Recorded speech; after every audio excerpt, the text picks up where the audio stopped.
Hello guys, welcome back to my channel. দেখো আজকে তোমাদের সামনে নিয়ে এসেছি একটা নতুন রেসিপি। এটা একদম ইউনিক একটা রেসিপি। প্রথমেই দেখো আজকে রেসিপিটা আমি আর আমার মা দুজনে মিলে করছি। সো মা প্রথমে এখানে সাবু নিয়ে নিয়েছে, জেকে সাবু নিয়ে নেওয়া হয়েছে। সাবুদানাগুলো বড় দানা সাবু নেওয়া হয়েছে। এটাকে কিন্তু আমাদেরকে ভালো করে এটাকে ওয়াশ করে নিতে হবে। এখানে 3-4 বার করে ভালো করে ওয়াশ করে নেবে, কারণ সাবুর মধ্যে কিন্তু অনেক গুঁড়ো গুঁড়ো ধুলোর মতো থাকে, তো সেগুলো কিন্তু একদমই ওয়াশ করে নিতে হবে ভালো করে জল দিয়ে ধুয়ে। তারপরে একটু যতটা দেওয়া হয় পরিমাণের থেকে সামান্য কম জল দিতে হবে, কারণ যদি বেশি জল দিয়ে সাবু ভেজানো হয় তাহলে কিন্তু সেই এক্সেস জলটা কিন্তু আমাদের ফেলে দিতে হবে।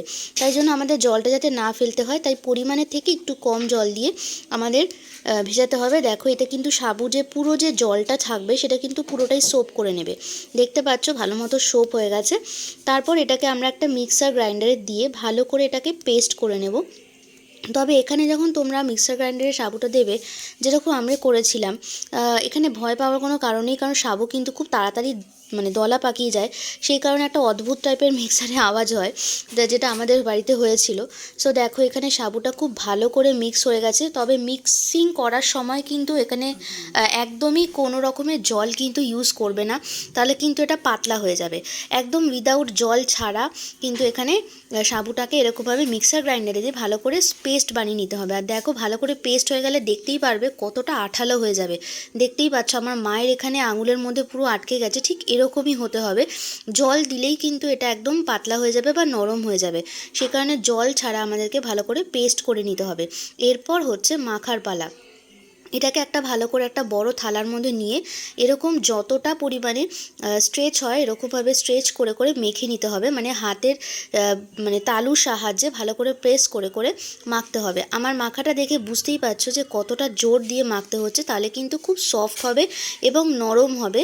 আর হচ্ছে একটা স্মুথ টেক্সচার আসবে যখন আমরা জিনিসটা বানাবো। আর যদি তোমাদের দেখে থাকো যে এটা লেগে যাচ্ছে থালার মধ্যে, তাহলে একটু ঘি দিয়ে ভালো করে মাখলে একটা সুন্দর ফ্লেভার আসবে এবং টেক্সচারটাও খুব স্মুথ হবে। দেখতে পাচ্ছ আমি কিন্তু এখানে অনেকবার করে ঘি দিয়ে দিয়ে ভালো করে মেখে নিয়েছিলাম। তারপর এটা যেটা করতে হবে, দুটো ভাগ করে নিতে পারো বা একটা ভাগেও করতে পারো। এরকমভাবে ছোট ছোট বলের মতো করে নিতে হবে, ঠিক যেরকম আমাদের বড় সাইজের নকুলদানা হয়, একদম বড় সাইজের নকুলদানার মতো কিন্তু এরকম বলের মতো করে নিতে হবে, দেখতে পারবে। আর বলগুলো তোমরা এরকম ছোট বড় যেরকম তোমাদের ইচ্ছা রাখতে পারো, তবে আমি প্রেফার করব খুব বড় না রেখে মিডিয়াম সাইজে রাখার, কারণ এটা যখন পরবর্তী স্টেপে আমরা পৌঁছাবো তখন কিন্তু এটা অনেকটাই বড় হয়ে যাবে। তো সেই জন্য মিডিয়াম সাইজে যদি রাখো তাহলে সেটা বড় হয়ে যাবে, আর যদি বেশি বড় করে ফেলো সেটা কিন্তু আরও বড় হয়ে যাবে। তো সেই জন্য মিডিয়াম সাইজের রেখে আমরা সব কটা বল রেডি করে নিয়ে চলে যাচ্ছি পরের স্টেপে। এখানে দেখো আমি বলগুলোকে রেডি করে নিয়েছি। এই কাজটা কিন্তু আমার করতে একটু সময় লেগেছে, আমি আর আমার মা দুজনে মিলে করেছিলাম।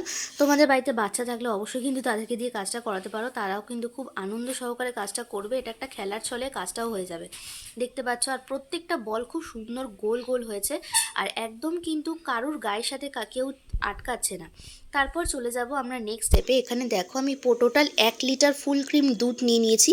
এটা একদম আমুলের 1 লিটার ফুল ক্রিম দুধ আছে। এই দুধটাকে আমরা প্রথমে ভালো করে জাল দিয়ে নেব, একদম ভালো করে জাল দিয়ে নিতে হবে। এরকম একটা প্যানের মধ্যে আমরা জাল দিয়ে নিয়েছি, দেখতেই পাচ্ছ একদম পলক এসে গেছে। তারপর আমরা চলে যাব নেক্সট স্টেপে। 1 লিটার দুধের জন্য এখানে আমরা পরিমাণ মতো গুড় নিয়ে নিয়েছি। এখানে হচ্ছে আখের গুড় আছে। এই আখের গুড়টাকে আমরা ভালো করে একটু জল দিয়ে মেল্ট করে নেব। মেল্ট করে নিয়ে ছেঁকে নিতে হবে, কারণ দেখতেই পাচ্ছ আখের গুড়ের মধ্যে কিন্তু অনেক সময় অনেক এক্সট্রা নোংরা থেকে যায়, সেই নোংরাগুলো কিন্তু আমাদের ভালো করে ছেঁকে নিতে হবে। তারপর দেখো ওই যে গরম দুধটা এটা একটা কড়ার মধ্যে ট্রান্সফার করার পরে তার মধ্যে যখন ফুটে আসবে এরকম 4 থেকে 5টা এলাচের দানা এরকমভাবে ভালো করে থেতো করে নিয়ে দিয়ে দিতে হবে। আর দিয়ে দেবো 1 চিমটে নুন। নুনটা মিষ্টিটার মধ্যে একটা টেস্ট ব্যালেন্স করবে। তারপর এখানে দিয়ে দেবো হচ্ছে সেই বলগুলো, যে বলগুলো আমরা করে রেখেছিলাম সাবুদানার বল, সেই সাবুদানার বলগুলোকে দিয়ে দিতে হবে। আর খুব সাবধানে দিতে হবে, কারণ দুধের মধ্যে গরম দুধের মধ্যে পড়লেই কিন্তু দুধটা ছিটে আসে, সেই কারণে খুব সাবধানে কেয়ারফুলি হয়ে কিন্তু এটা দিতে হবে। সো তারপরে বলগুলোকে দেওয়ার পর ভালো করে আমাদেরকে কিন্তু দুধটা ফোটাতে হবে। এটা কিন্তু অবশ্যই গ্যাসের ফ্লেমটা কমালে চলবে না, একদম হাই হিটে দুধটাকে ফোটাতে হবে, যাতে করে আমাদের সাবুদানার যে বলগুলো আছে সেটা কিন্তু খুব সহজে সেদ্ধ হয়ে যায় এবং তাড়াতাড়ি ফুটতে থাকে। আর যখনই এটা ফুটতে থাকবে তখনই দেখবে বলগুলো আস্তে আস্তে বড় হতে থাকছে। আর কন্টিনিউয়াসলি এটা নাড়িয়ে যেতে হবে, কারণ হচ্ছে যে কড়াইয়ের মধ্যে বা যে প্যানের মধ্যে তোমরা করবে যদি না নাড়াও তাহলে কিন্তু এটা তলায় লেগে যাওয়ার সম্ভাবনা আছে। কারণ এটা আমরা হচ্ছে ফুল ক্রিম দুধ নিয়েছিলাম, আমি প্রথমেই বলে দিয়েছি।